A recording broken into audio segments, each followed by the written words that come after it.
This is American Lonsdale fan, and today my goal is to take the Hoffner knife and put it through a hard use torture test. Now, before I do that, let me clear the air a little bit. First and foremost, I am not getting paid by uh, the Hoffner Knife Company or Brian Hoffner to do this. This is just uh, something I was real curious about. Second thing I wanted to bring up is, why am I doing this? Well, it's because this Hoffner knife, I've carried many knives over the years. I've done it ever since it was legal for me to do so. And I've also been formally trained. I don't claim to be an expert, but I have been formally trained in the use of various knives. And this is one knife that I've basically come back to all the time. The reason is because I think it's just I'll come a little closer. It's a very simple, well-designed knife. Even if you have some concerns about its execution and how it's manufactured, the knife is very, very well designed. First of all, it's the perfect size. It's going to fit and fill most hands. The blade is just long enough without being too long. It fits easily in your pocket as an everyday carry knife, and yet it still also serves its functions as being a tactical or self-defense knife. And the knife is also very, very simple. Brian Hoffner likes to say it's a knife that says, "Don't prosecute me." I mean, in the sense of its simplicity, it doesn't look necessarily intimidating. It just is a very simple, workable, everyday carry knife that can be used for self-defense. Brian Hoffner also likes to say he is not a knife fighter, he's just a fighter who happens to use knives occasionally. Okay, the third point I want to make is, after I put this, or not this knife, another knife, through a torture test, it's not going to change my opinion necessarily on whether I'm going to continue to carry it or not. To me, a everyday carry and potential self-defense knife does not have to be made to these extreme standards that a true working knife should be made to. If you're going to sit here and pry open things with a working knife, then yeah, you should probably go with a different knife, something where the blade has a different grind to it, is probably also made of tooled steel.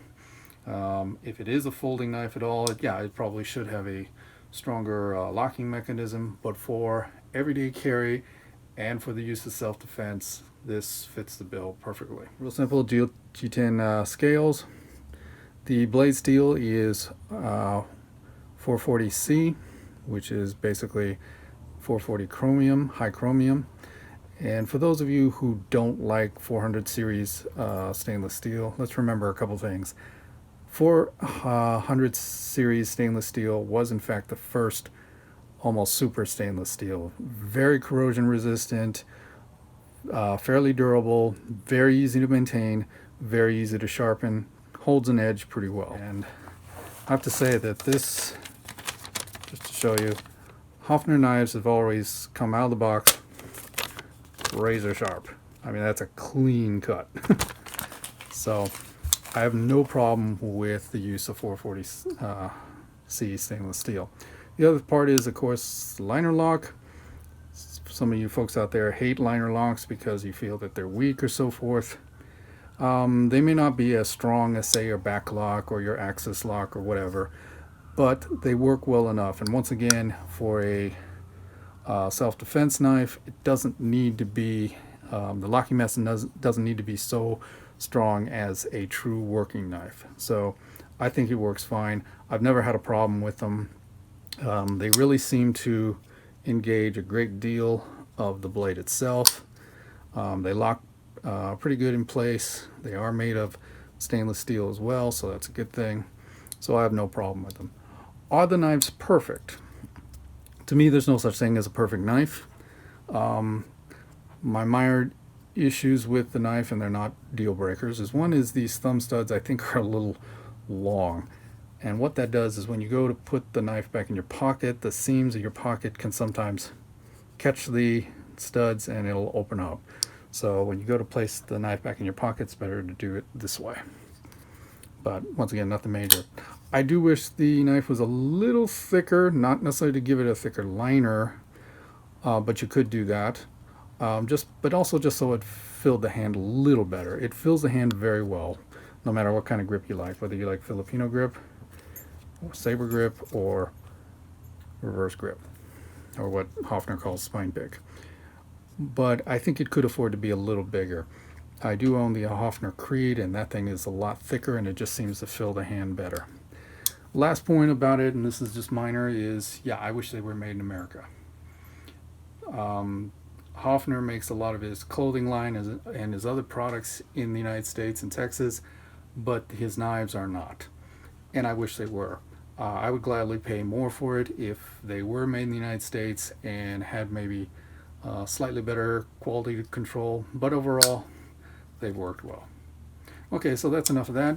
I'm going to grab the used Hoffner knife and put it to a torture chest and see what comes out. Okay, to start off with, I am not using a brand new Hoffner knife.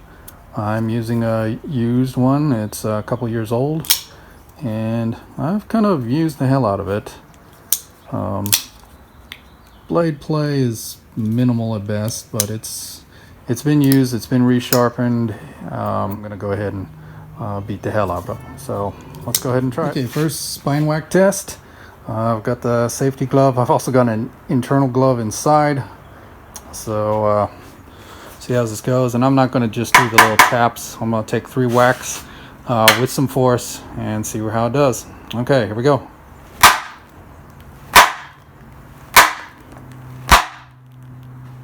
Oh, okay, 4 whacks.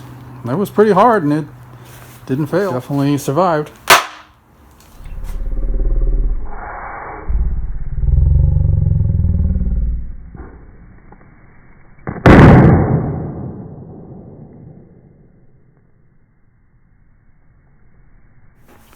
Okay, now we're going to do the overstrike.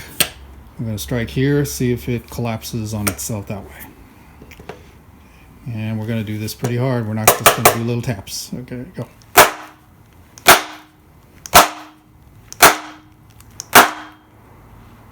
Okay, 4 whacks, and it's survived.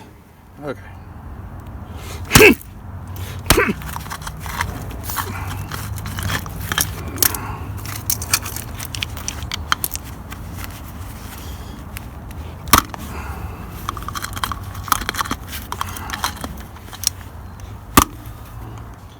Well, tip didn't break, so that's good. Okay, now we're gonna try knife throwing test.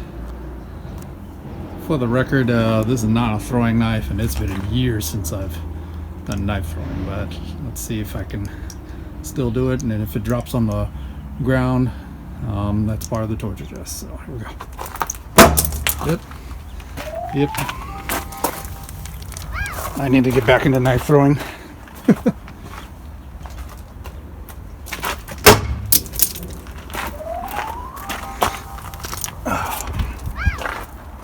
It used to be good this way. I guess not.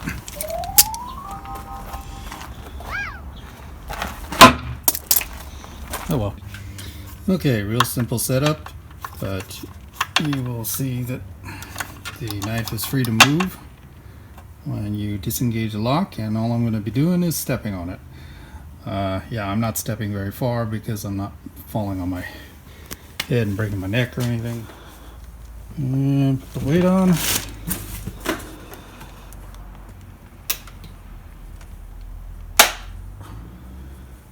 Whoop.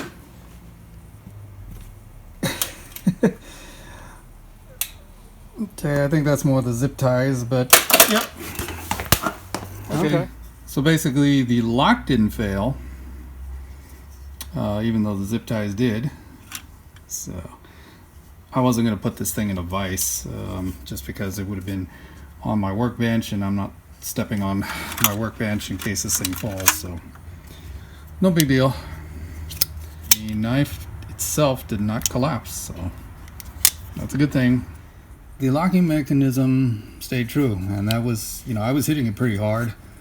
both the over travel as well as the spine whack, and it supported about, I would say, at least 2/3 of my weight. So, however, yeah, it's loose. No doubt, it's it's loose. Make no mistake about that. It's also the detent for holding it seems to be gone. Look a little closer at the liner lock. Basically what it's done is it's moved over and it's bent. Now keep in mind, for those people who don't like liner locks, this is what tends to happen. Most people think that when they fail, they go here and they close on themselves. I've very rarely seen that happen unless it was just this part of the blade was just polished at such an angle that it's got nowhere to go but this way. Generally what happens is the liner moves inward and will tend to bend. Now that ruins the knife, but it means that the blade didn't fail. So that says something about when you're using this in a self-defense situation, that yeah, it's not going to fail on you. It's pretty unlikely, and especially with the Hoffner design, because no matter what style that you like to use it, foil, Filipino grip, or the reverse grip, you notice the key thing: my fingers never touch the liner. So it's fairly inconceivable that I could even remotely try to disengage the lock when holding this particular knife. So it did survive. Now what I'm going to do is see if I can even remotely take this apart and salvage it, because obviously I wouldn't carry it as is, but we'll see if we can salvage it.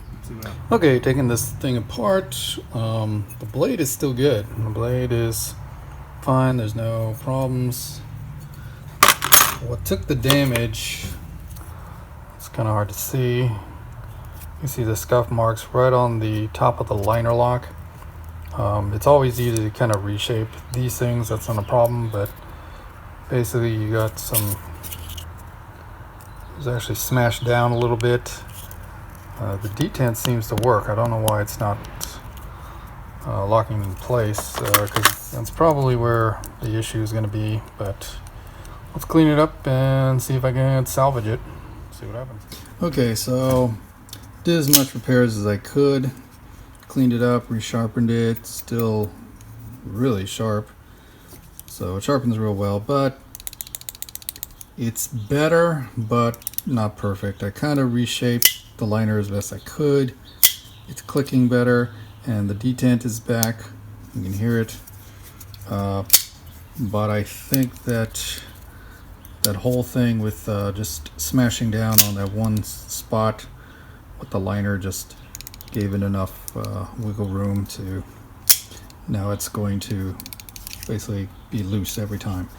But it's still workable. I mean, and that liner is not going anywhere. If anything, you can see it. It's at worst it's going to push more forward and just get locked up, but it's not going to collapse on you. So I can say I'm pretty impressed. I thought the Hoffner would fail, especially this used Hoffner that I've used for a while. It's older. It's been through the mud and the gook and everything. I thought it might fail, and like I said, even if it did, I wouldn't think less of it, but now I think more of it. So anyway, that's all I got. I would definitely recommend the Hoffner knife, or at least look into it. It's Hoffner.com, so God bless you and those you love.